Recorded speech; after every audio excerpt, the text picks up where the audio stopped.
Hello and welcome to another episode of Showcasing North Leeds, where I'm on a mission to find all the businesses in North Leeds and beyond and get them on this podcast. And today I'm delighted to be joined by Cathy Hunt from Niche Design Architects. Thank you for joining me, Cathy.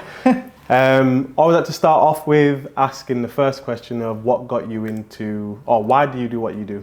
Why do I do architecture? Well, that's quite hard, really. I was good at maths, I was good at drawing. It seemed like the obvious thing to do when you when you're an 18-year-old that doesn't know what to do.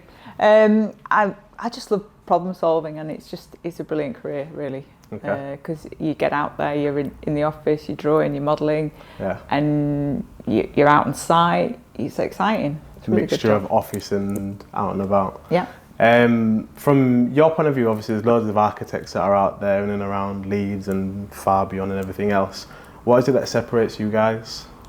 Well, at Niche Design we're quite different because we actually work from 3D from day zero. So we build our sort of feasibility models from scratch, and we let our clients walk around them on their headset or on the iPad, and so they can actually feel and see the designs that we're proposing that might work, and they can give us proper feedback because they can understand what the spaces are like from day one. And from that we can then move on to doing proper modelling of the fabric structure, and we can thermally model that to see how much heat is lost. We go right to the detail. We go from way out there right to all the nuts and screws in the house. Yeah. So if they So they would say to you, there's something that they're looking to do with the house, for example, an extension or knock through and whatever else, remodel the house.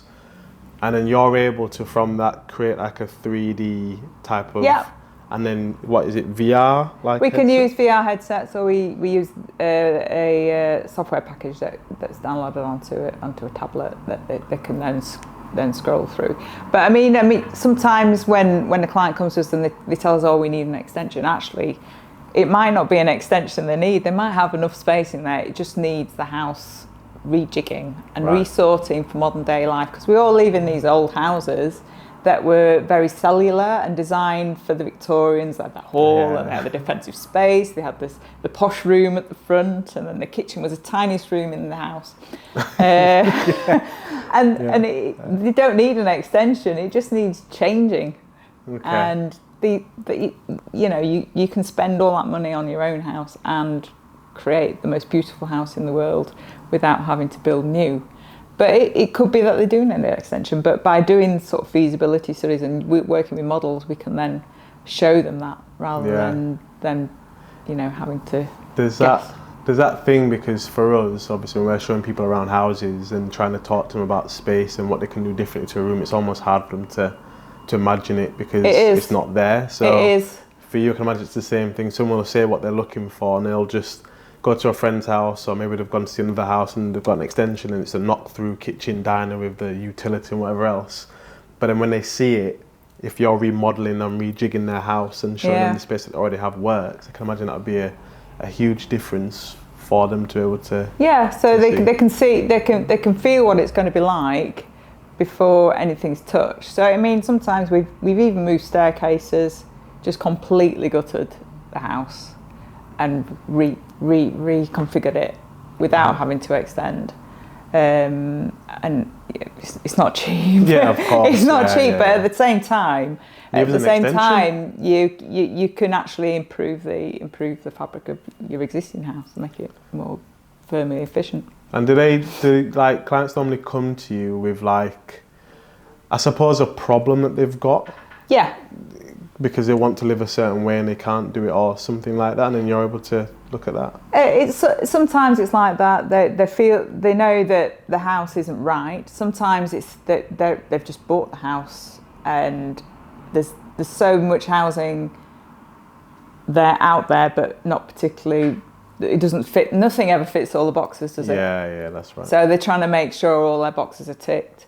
Sometimes it's they can't afford to move, but they need that house to work. So that could be, going up, it could be going out. Yeah.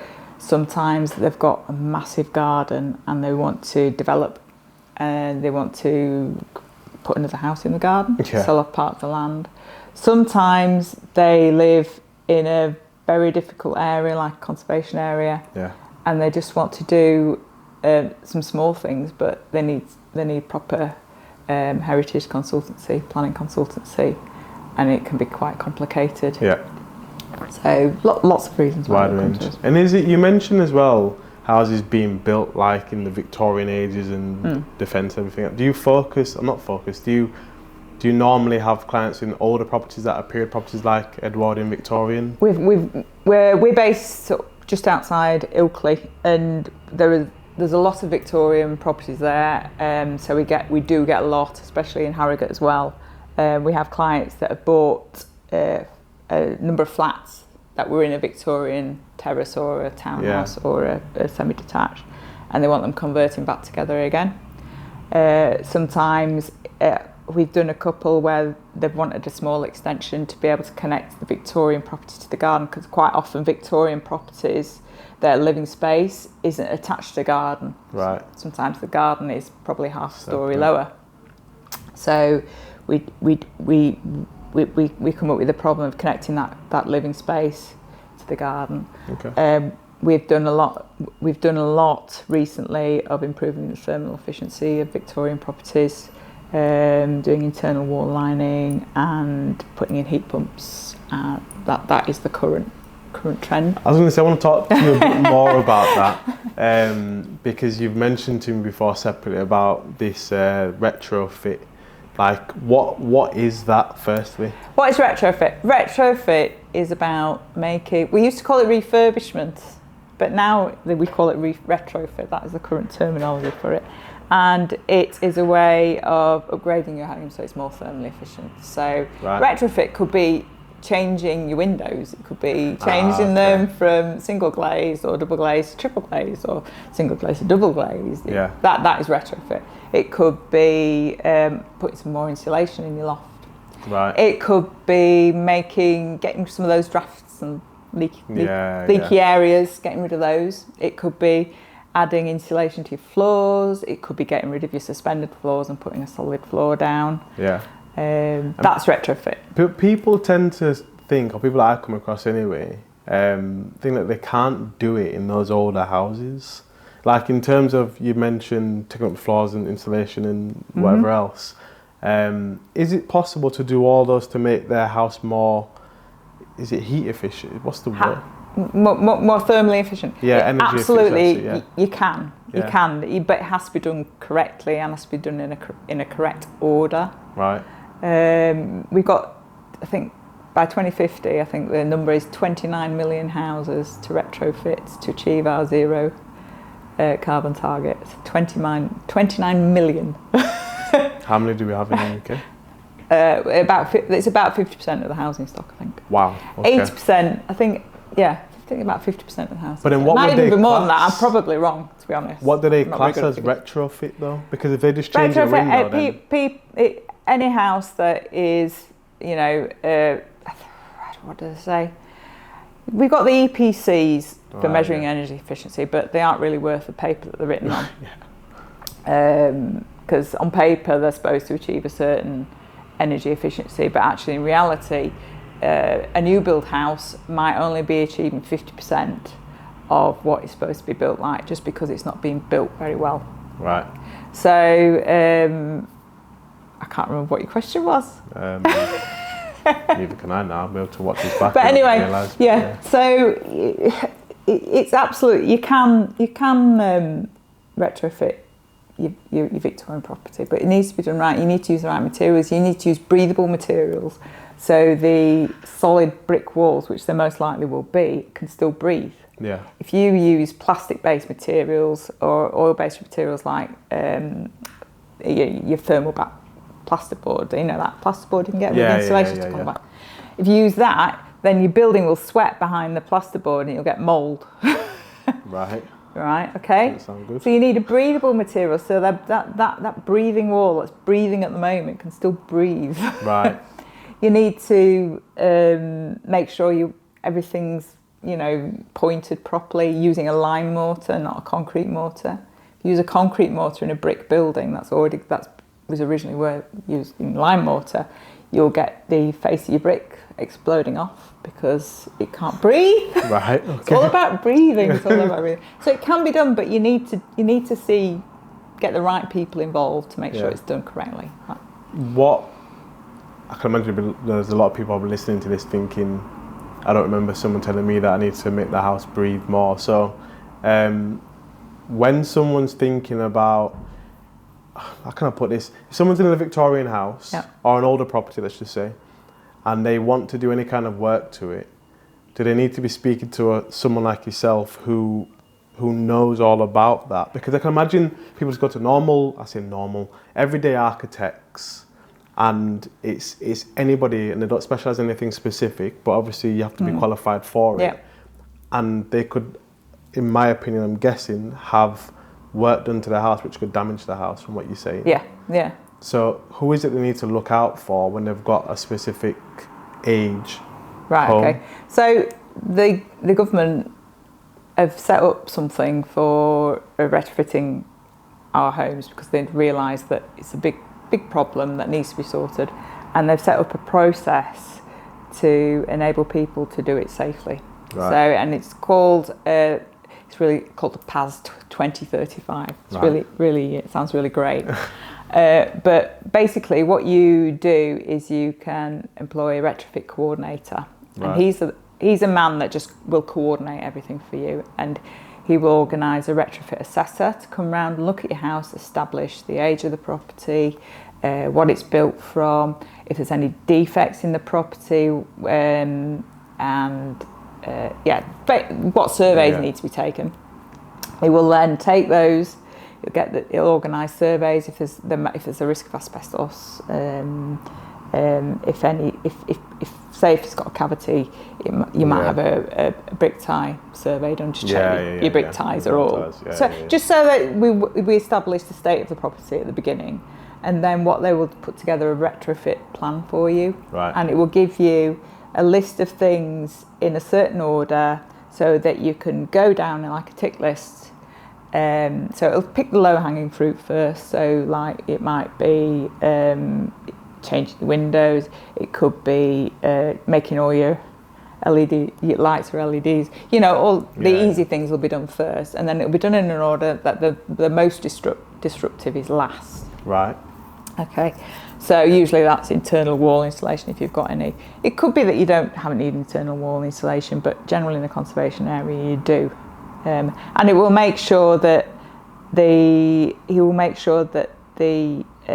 materials that the retrofit designer uses are correct for that construction. So he oversees the entire thing, and he's gone through a proper process, a proper training to be able to do that. Right. But he will take all the worry away from you.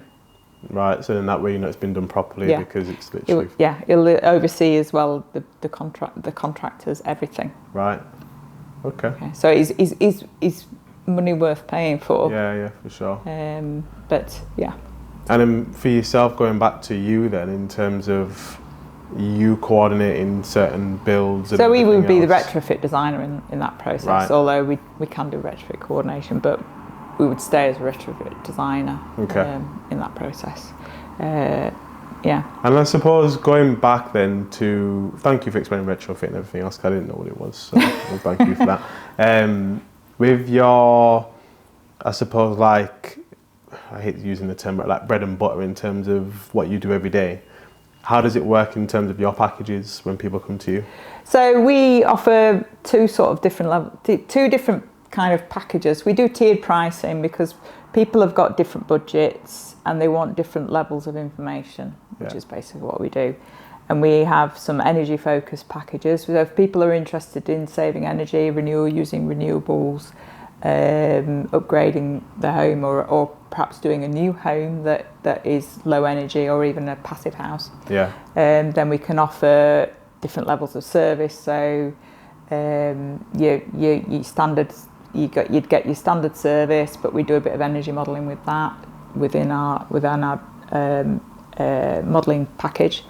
We would then do a more detailed level of service. So we would look at what combinations of different systems, amounts of insulation, how that affects the property.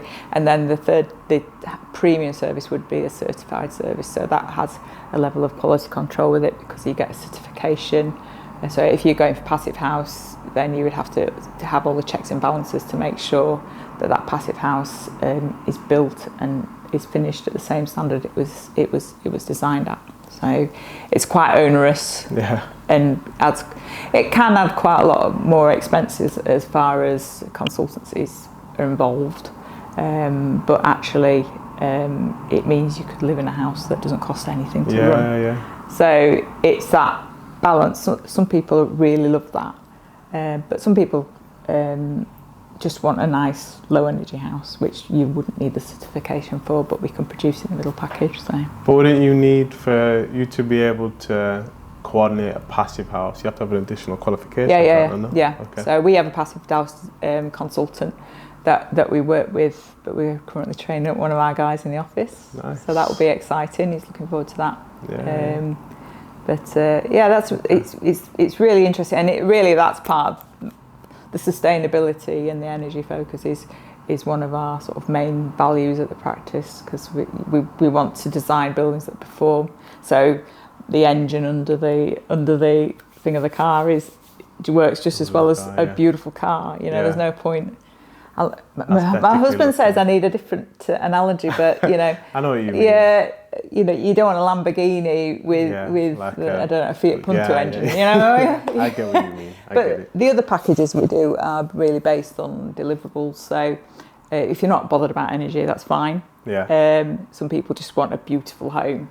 So it's about the amount of information and services they get. So they get 3 choices depending on budget or for lots of reasons, really. Okay. Last couple questions from me. First one is, what are like 3 common mistakes that people make when they come to like want to get an architect or want to extend that you see? First common mistake is not listening. Quite often they see something at someone else's house and think they want that, but it might not be what they need. Okay. And the amount of times clients come back to us after we've finished something and they've asked us to change something, and then they come back and it's been built and they say, "Oh, I wish I'd listened to you." We've been doing it I've been doing it for 25 years. So you know what you're talking about. We know what works and what doesn't. And that's quite frustrating, but some people just I struggle. still get that now as well. So. What was the 2 more you want? Yeah, well, if you've got them, 2 more. If this is one or that's not listening, not understanding the value of having an architect right to the end of construction. We get some clients that think they can project manage the on-site, and the problem is that when an architect's not involved, things aren't picked up when they're not being done correctly on the drawings, because we're not managing the certificates for payment to the builder, that they end up paying for things that they shouldn't be paying for. Right. So they think they're saving money by not paying for a consultant's fee to project manage it on site. But actually it could be costing them a lot more. And at the end of the day, it can also mean there's no quality control going on, because they're trusting that the builder is doing it correctly. But he may just be changing stuff, he may be making it up as he goes along because he doesn't want to do it like that because it's just a bit too tricky. And then they end up with a building that isn't performing correctly, and it might not come out as expected. Right. So that's a real biggie.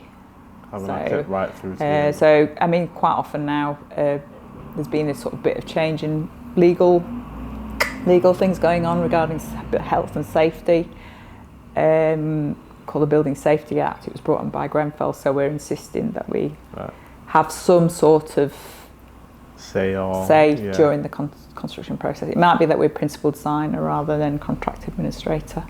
Okay. So right, you can leave it at 2, it's fine. Last question is only, always. What have I not asked you that I should have asked you? Ooh. If anything. I can't think of anything, really. That means I've done well in terms of covering everything. I think you've done pretty well. I do like a nice gin and tonic. Mentally noted. Well, I suppose that was a lie. That wasn't my last question. My last question is, how do people find you? If you go, we've got a website. We've got a great website. We're also on social media. You can pop us on there. What's the handle? How do they find you? Nichedesignarchitects.com. Nice and easy. Yeah. Same on social media? Yeah. Okay. Same on social media. And then if you want to book an appointment with us, there's an online form. You just submit, and then you can choose your own time to have an online first chat. All right. Well, that's easy enough. Thank you for that. And thank you all for listening, as always. And please do get in touch with Cathy if you've got anything that needs retrofitting, or in general you've got any needs in terms of wanting to extend or rejig your house. As always, please do like, follow, subscribe, comment, review to help push this further, and look forward to seeing you on the next episode.